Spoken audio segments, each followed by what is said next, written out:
Ed here with a Digital Digest, and today I wanted to share a quick update on my experience with the Lenovo Legion 5i Pro for 2022. Now, this refresh builds on what is arguably already one of the most popular gaming laptops that Lenovo makes, and the good news is it has only gotten better. So let's take a look and a listen to the AV experience, a great display, decent speakers, but let's start there and move on.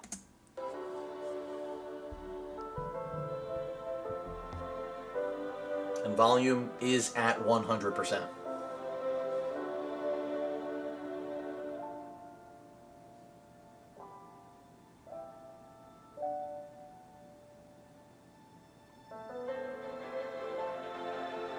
Now remember, this is a 16-inch, 16 by 10 aspect ratio IPS panel, fairly solid on color accuracy, 165 hertz refresh rate. I think it's the sweet spot. And they went with this last gen. I'm glad they brought it back this generation. I think it's one of the best displays on the market. Second really only to OLEDs, which we don't have on gaming laptops just yet.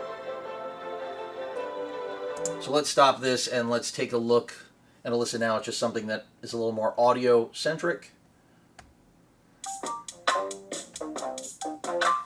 Ed here with the Digital Digest, and today I wanted to share a quick unboxing and first look at the Lenovo Legion 5i Pro for 2022. Now, this just arrived from Lenovo. I was using this mostly for business because they want that 3060, they want that 12th gen CPU. All right, I think that's really enough. Stop paying full price on Best Buy. So, when it comes to what you can do with this, content consumption, the quality of this panel, it does a good job. It gets bright, it's high refresh, and really I think the resolution could be the best, the true sweet spot of all gaming laptops right now, and maybe work laptops as well, because I don't think we really have the hardware yet to necessarily push even more pixels in a competent way. So I feel like 1600p, 16 inches, high refresh, it was great last year. It's only gotten better this year, and benchmarking shows it. You know, I could take you through a tour, a litany of benchmarking. This machine is essentially benchmarking the same way a machine last generation, last year, would with an RTX 3070. So that tells you about how much that Intel 12th gen processor is bringing to the table in complementing the 3060, in addition to the faster RAM and, of course, that faster hard drive. Now, granted, the hard drive is Gen 4. We had access to that last year, but to have it from a manufacturer in a RAID 0 configuration, those numbers are bonkers. And I've seen them bench faster than that. And of course, this is synthetic, but just to think that we are getting essentially a double in even synthetic performance every year now is nuts. I mean, Gen 5 is coming. You're going to see performance, in this area essentially from that without a RAID 0 configuration. So this machine, I feel like, has all the bells and whistles you could possibly want. Last year we were just starting to get a taste of what could be done with the newer hardware, and now it's finally getting more mature. Now, the Intel processor in here, it runs hot, it's got a big power draw, but no thermal throttling so far at all. It just seems like they've done an excellent job with this machine, kind of like last year, which is really great on Lenovo's part because, again, affordable, well-made, fantastic keyboard. I can't reemphasize that. I mean, I'm kind of falling in love a little bit with the keyboard on this machine. I didn't used to think it was anything special. It is a pleasure to use. I really like having the numerical keypad. And the trackpad, it's not my favorite of any machine on the market, but when you take into account that this is budget-oriented, it's impressive. Now, battery life is where the praise ends. For those of you that were wondering, what is battery life like on a machine like this, remember, it's Intel, and maybe things are going to change over time. I don't really think they will. Where things are better is that when the machine is unplugged, you actually can get full performance out of it, but battery life will reflect that. When you are off of the power, from what I've seen so far, if you're fairly aggressive with screen brightness, and right now we are, by the way, the screen brightness is really low. If I make it brighter, it'll just get blown out, which is a good thing. We've got headroom. I like that. And this is totally usable. But 200 to 300 nits of, that's essentially nearly half of the potential, the brightness of this panel. you could theoretically see 5 to 6 hours, and that is not a great thing. And that really is where AMD still has an advantage. But for me personally, the advantage of having that nearly 10 or 10 hours of battery life with AMD and then having less performance, I got to say, I'm one of the people that would prefer to have the extra performance. I'd rather have everything that this machine has to offer. So I probably will end up comparing this to the Asus G15 that I own. It's amazing that that machine is still competent and can be in a conversation with something like this. However, the advantage the G15 brings is battery life. And that is a Max-Q GPU in there, the 3070, but it's going to be an interesting parallel, especially since they're not going to be that far apart in pricing, at least when this is physically available, I don't think. So it's just interesting times. A lot of options. I love that we have Thunderbolt here. I love that we have trickle charging here. When it comes to the device settings, of course, all the things here are pretty much the same from years past. If you want to manage your battery, the conditioning of the battery to extend its lifespan, you can do that. They have other things like the rapid charge.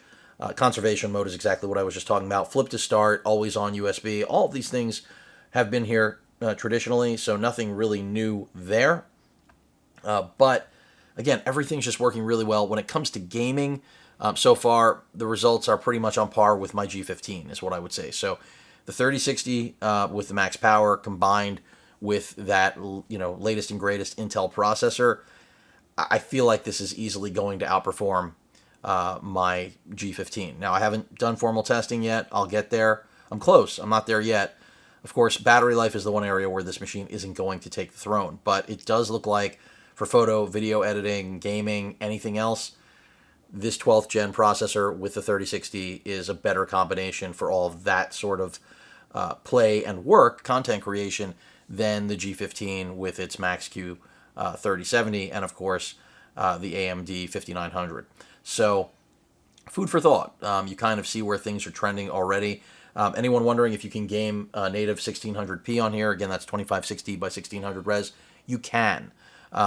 Newer titles, it's going to be tougher. You're going to lean more towards 1080p.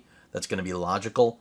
But I would say that, a game like Rust, for example, I played on here flawlessly. I mean, beautiful. It just worked perfectly. And, with a 3060, to know that you can do that, load times were great with the NVMe Gen 4 RAID 0 config. It's appealing, to say the least. More modern titles, I'm going to see how they run and whether or not I can play them natively. I think you're going to get away with a decent amount of titles natively, but of course there will be some that are so hungry that the 3060 just isn't going to be able to cut it. I don't think the Intel processor is going to ever hold you back, which is good news. It's only performing well so far, which is what I really expected. Beyond that, the machine doesn't get very loud. But if it's under load, like any other gaming laptop, it's going to blow. And it's consistent. It's not a whirling like the HP. Which, if a machine works, it works. How much you can tolerate something's another story. So it's constant. And I'll get to that in my full review. But that pretty much rounds out things today. I mean, you got an idea. The keyboard is good. Pretty much straightforward. Nothing is off. Nothing bothers me. Backlighting is good. It's just, the machine delivers. The webcam maybe leaves a little bit to be desired, but let's get to the I/O now, because I've pretty much discussed everything else I feel like you need to know about this. So let's go ahead and disconnect this. It's 300-watt adapter, which is massive. So design change. You can see right here, we now have just Legion, no Y on the center, and no RGB action. If we come to the old machine, of course, you've got the Y, the RGB, and pretty much the same otherwise. So it's really just a matter of changing it up a little bit. And I think it was a smart change. But the actual case, the chassis, pretty much identical one gen to last, it seems. And I'll go ahead and just open these side by side so you can get a look at that. But, to me, the real change we have here, the real transition, is getting that extra Type-C port, which is a 3.2 Gen 2, so you have 10 gigabit throughput. And then, of course, having the trickle charge and it being an Intel machine, having all the niceties of Thunderbolt 4, The only thing this machine is missing, in my opinion, right now is a card reader. I wish it had it because I feel like they have checked every box with this Legion 5i Pro, excuse me. The 5, by the way, is AMD bound. 5i is going to be Intel. That's the model language uniformity that Lenovo employs. But they're both really nice machines, so I don't think, this is clearly a matter of opinion, but I like this more. This is not as subdued. People might think you're part of a club or something. Here, it's just branding again, right? And that's a good thing. As far as the back of the machine, pretty much the same as last generation. Again, we have Ethernet right there on the left, a Type-C port with power delivery. So if you want to charge this and use this without bringing the ginormous brick, you can do that. Let me get this into focus a little bit better. It seems like this Legion is blocking the other. So back to this. So other ports, HDMI out, of course, 2 Type-A USB ports, and the charger port that I was just connected to. We've got some ventilation. On the left side, we've got a Thunderbolt 4 port, as well as that additional port that doesn't exist on the previous generation, which I think is a great addition. Again, high throughput, even though it's out of focus. And then nothing really noteworthy on the front except the metal lip for opening it with one hand, of course. And then we have, as you can see right there, trying to bring it back into focus. Something is catching focus and really just punishing me here, right? We have our kill switch for the webcam, still out of focus, as well as a headphone microphone combo jack and a Type-A USB port. Not sure why I lost focus there. I'm sure it bothered me more than it bothered all of you. Or maybe we're on the same page. At any rate, really like this machine. Very little to criticize. Again, battery life is probably the only pitfall. But it, no throttling, great performance. And the real takeaway so far is that when it comes to gaming, content creation, productivity, this machine does it all. I think it's subdued, and it's giving you performance that last year was a step higher in the pricing echelon because, again, it would have been top-of-the-line CPU with an RTX 3070. Here, it's all getting done with a 3060 and what I presume will be lower costs. But once I have those costs, more information, of course, I will share it. But Lenovo's always really aggressive, so even if they come out high early, I expect this thing to get aggressive fast. And I think a lot of you are going to love it. So far, as I've stated, this kind of checks every box for me personally. I see no drawbacks. The battery life is a known thing that I think everyone expects. Otherwise, this is so far an absolute beast that can do everything that you possibly could want, and with a gorgeous display, solid build quality. I'm just repeating myself. Any questions or comments, please feel free to post them. Hit that like button. And as usual, please feel free to subscribe, and please stay safe. Later.